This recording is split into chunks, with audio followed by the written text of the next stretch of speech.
So, ang ginawa ko guys, so nag-ano ko, ayun o, nilagyan ko siya ng ganyan. Ang problema ngayon guys, is wala akong, ayaw ko lumabas para mag, ano, nasa ba yun? Kasi doon wala ko pang ihaw guys, so ang gagawin ko, ano na lang ako sa oven guys, sa oven. At saka, problema ko guys, wala rin akong pangbalot.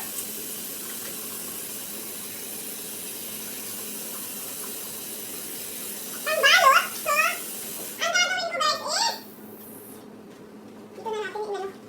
Malinis naman to eh. Malinis naman dito sa akin. Wait lang. Wipe ulit natin para make sure na malinis. Ah! Bakit kalat? So, wipe ulit natin ang basahan. Sila na pag natin yung ating dahon. So, magagawa lang ako guys ng idea. Bahala na si ano, uy.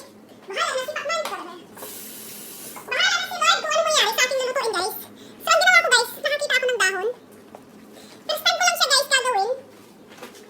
Hindi na ginaang dahon eh, no? Hindi na ginaang-gaang. Ang sa atin kasi sa Pilipinas, ang tawag dito gaang-gaang ba? Gaang-gaang ba tawag? So, ang gagawin ko, Diyos yata! Yata! Ganyan ba yan? Ganito ba? Ay, ganito na lang siguro. Yan, kukitin natin para maganda. Ibalot na lang natin siya guys sa dahon. Hindi ko alam kung ano magiging ano. Sayang ito, ilagay na natin, sayang.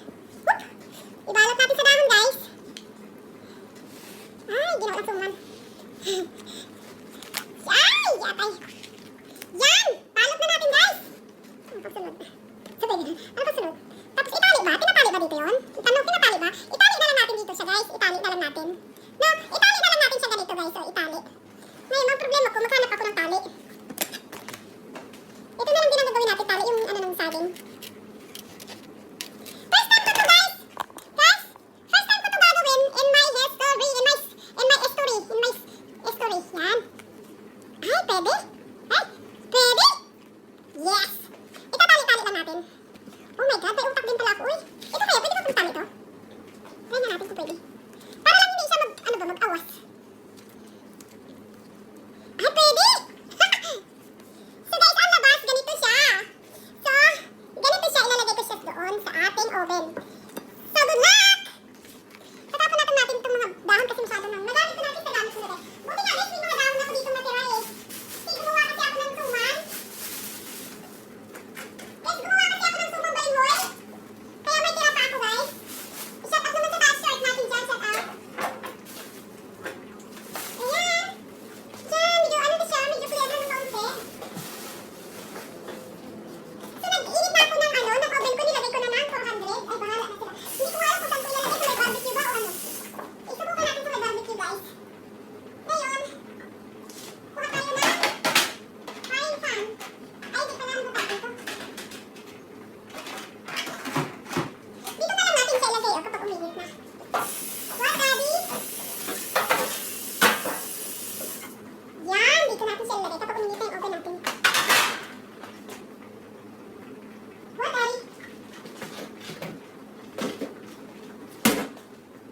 Nagluluto rin ako ng munggo eh, munggo.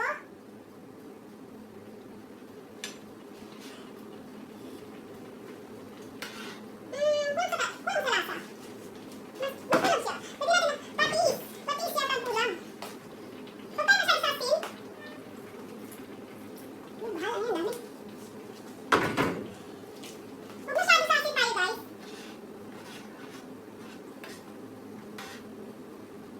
Tignan natin.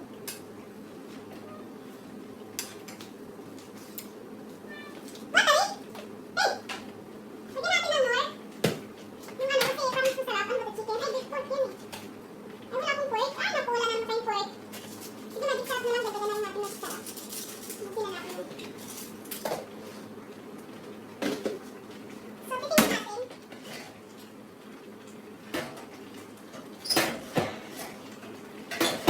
So, ilalim ko siya guys, ibababa. Parang ibabarbecue natin siya.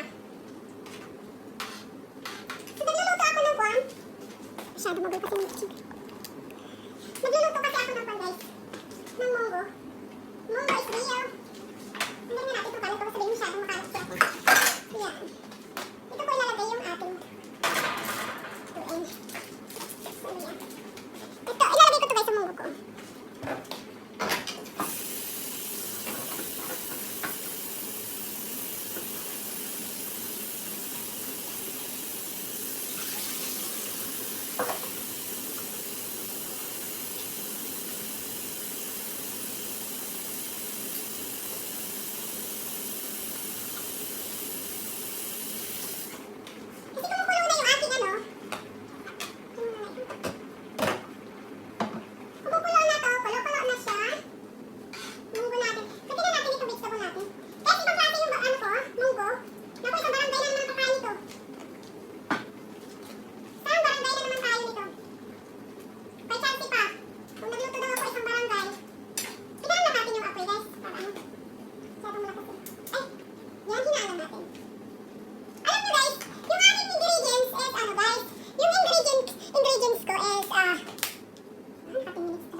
Baka sumiklab ito, no? Ito tayo dyan. Ay, smoky move!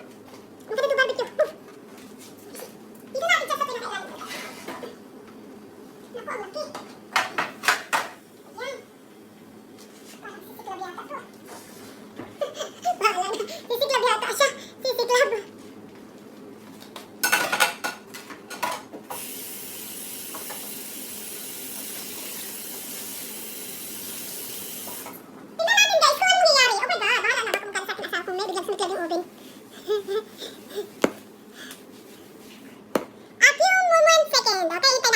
Ito na po yung ating inihaw na bangos. Tingnan natin kung anong mangyayari.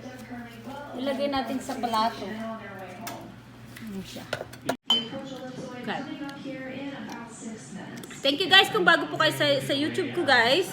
Just hit like, subscribe, and comment below guys. If you can share it is really appreciated. Ito po yung niluto kong bangos. Ayan o. Yan. I cook it myself. It's the first time I cook the way like this. Like with a banana leaf. Because wala akong ihawan. Meron akong ihawan sa labas. It's so hot outside. So I put it in the broiler. I guess. I use the broiler in the sa aking kalan. So I think I did success. And then plus I pranked my husband. Bye bye. Thank you.